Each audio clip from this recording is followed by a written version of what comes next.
Maraming ang tao nagtatanong, no, dapat ba akong lalapit sa isang life coach? Ano ba yung ginagawa talaga ng isang life coach? Ang life coaching, it is a process of self-discovery directed to achieve a certain goal.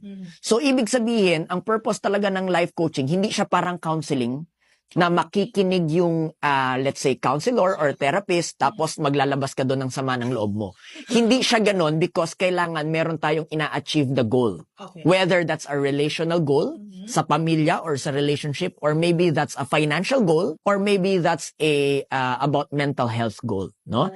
So, dapat talaga meron siyang goal. And it is a process of self-discovery. Bakit siya tinawag na self-discovery, ma'am?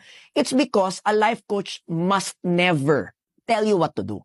Hindi siya teaching or mentoring na si life coach ibibigay niya sa iyo yung sagot sa tanong mo. Okay. It is a process of self-discovery because kami, naniniwala kami na yung tao